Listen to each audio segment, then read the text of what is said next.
જો તમારામાં જરા કંઈ શરમ હોય, જરા કંઈ તમને દયા હોય, તો તમને બે હાથ જોડીને વિનંતી કરું છું કે આ પ્રવીણભાઈના સમર્થનમાં ભારતીય જનતા પાર્ટી હોય, કોંગ્રેસ હોય કે આમ આદમી પાર્ટી હોય, તમામ લોકો ન્યાય માટે મેદાનમાં આવો.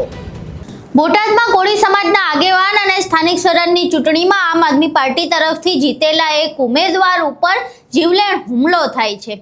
પ્રવીણ મકવાણા નામના યુવક ઉપર જીવલેણ હુમલો થાય છે અને બાદમાં આ હુમલો શા માટે કરવામાં આવ્યો છે તેના વિશે એક ચોંકાવનારો ખુલાસો થાય છે. આખી ઘટના શું છે અને શા માટે હુમલો કરવામાં આવ્યો હતો તેનો ખુલાસો કોણ કરે છે તેના વિશે વિગતે ચર્ચા કરીએ. નમસ્કાર, તમે જોઈ રહ્યા છો ચક્રવાત ન્યૂઝ. હું આપની સાથે હેમંત.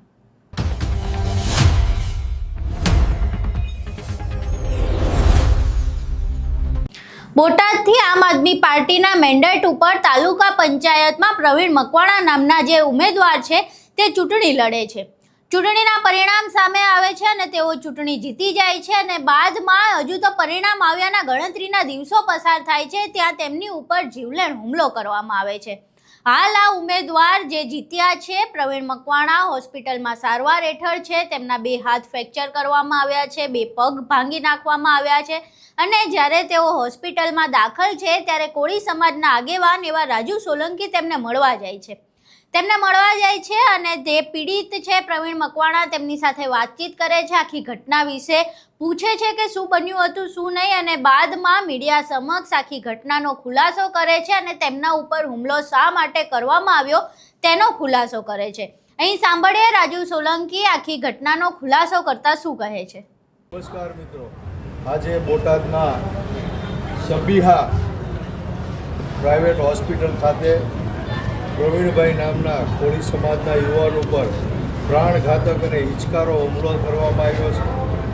આ હુમલો કરવાનું કારણ માત્ર ને માત્ર આ પ્રવીણભાઈ હમણાં જ ભૂતકાળમાં જે તાલુકા પંચાયત, જિલ્લા પંચાયતનું ઇલેક્શન ગયું, સ્થાનિક સ્વરાજનું ઇલેક્શન ગયું. આ સ્થાનિક સ્વરાજના ઇલેક્શનની અંદર ભારતીય જનતા પાર્ટીએ સામ દામ દંડ ભેદની નીતિ અપનાવી 700 કરતાં વધારે ઉમેદવારોને, વિરોધ પક્ષના 700 કરતાં વધારે ઉમેદવારોને કેન પ્રકારે સામ દામ દંડ ભેદની નીતિ, ડર, ભય, પોલીસ, દારૂડિયા, બુટલેગરો, માફિયાઓ, ગુંડાઓ, આ લોકોના ભયથી 700 કરતાં વધારે ફોર્મ પરત ખેંચાવ્યા. આ સિવાય જે લોકોએ અડીખમ રહીને, મક્કમ રહીને પોતે મેદાનમાં ઊભા રહી કોઈ પણ જાતના ડર, લોભ, લાલચ વગર ઇલેક્શન લડ્યા એવા જ પ્રવીણભાઈ પોતાના તાલુકા પંચાયતના સીટ ઉપર લડી અને પોતે જીત્યા. 87 વોટથી જીત્યા અને પરિણામે ભાજપના ગુંડાઓએ, ખાસ કરીને ભાજપના ગૃહમંત્રી, રાજ્યના ગૃહમંત્રી હર્ષ સંઘવી અને ઉપરના નેતાઓની સીધી સૂચનાથી આ પ્રવીણભાઈ જે જીત્યા છે, તાલુકા પંચાયત જીત્યા છે, લોકોએ એને સમર્થન કર્યું છે, લોકોએ આશીર્વાદ આપ્યા છે, લોકોએ એને એક પ્રતિનિધિ તરીકે જીતાડ્યા છે. આ પ્રવીણભાઈ ઉપર હિચકારો અને પ્રાણઘાતક હુમલો કર્યો છે. એને હું સખ્ત શબ્દોમાં વખોડું છું.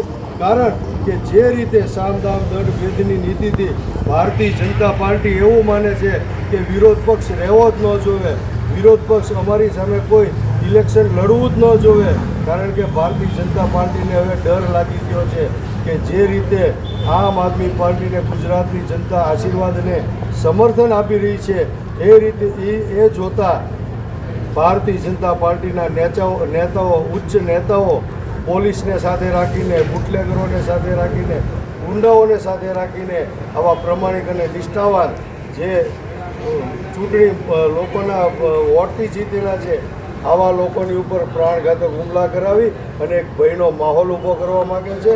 ત્યારે આજે આ હોસ્પિટલ ખાતે પ્રવીણભાઈના સમર્થનમાં સમગ્ર કોળી સમાજના આગેવાનો, વિવિધ સંગઠનો, મંડળો અને સામાજિક અને રાજકીય આગેવાનો અત્રે ઉપસ્થિત છે. અને ખાસ મારે કોળી સમાજના દરેક પાર્ટીના નેતાઓને, આગેવાનોને કહેવું છે કે જે રીતે કોળી સમાજ હારે સમગ્ર ગુજરાતની અંદર કાયમ માટે અન્યાય અને અત્યાચાર થઈ રહ્યા છો, ત્યારે ખાસ કરીને સત્તાધારી પાર્ટીના કોળી સમાજના ધારાસભ્યો હોય, સંસદ સભ્યો હોય, મંત્રીઓ હોય, એને કહેવું છે કે ખરેખર જો તમારામાં જરા કંઈ શરમ હોય તો તમારી સરકારની સામે તમે અવાજ ઉઠાવો, તમે ન્યાય માગો, મેદાનમાં આવો. ક્યાં સુધી કોળી સમાજ અન્યાયને અત્યાચાર કરતો રહેશે? ખાલી ઇલેક્શન લડે. લોકશાહીમાં તમામ નાગરિકને, તમામ વ્યક્તિને ઇલેક્શન લડવાનો અધિકાર છે.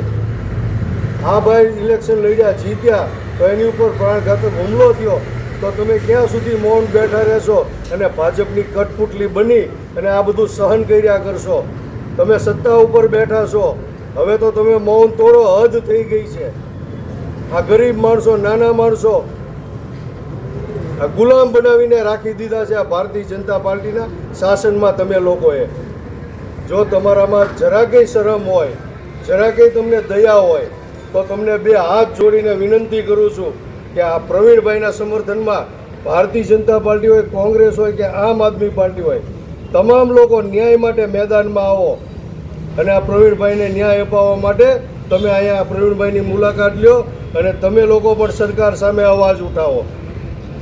જય હિન્દ, જય ભારત, જય જય ગરવી ગુજરાત.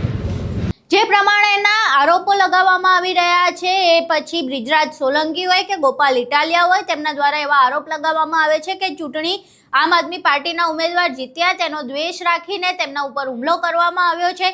જો એ આરોપો સાચા પડે છે, પોલીસ તપાસમાં એ આરોપો સાચા પડે છે, તો પછી એક ખૂબ જ ગંભીર બાબત કહી શકાય કે જો ચૂંટણીમાં, સ્થાનિક સ્વરાજ જેવી સામાન્ય ચૂંટણીમાં જો આ પ્રકારેની ગુજરાતમાં હિંસા થવા લાગતી હોય તો પછી આ લોકશાહી માટે અને ગુજરાતની અસ્મિતા માટે ખૂબ જ ગંભીર અને જોખમી બાબત છે.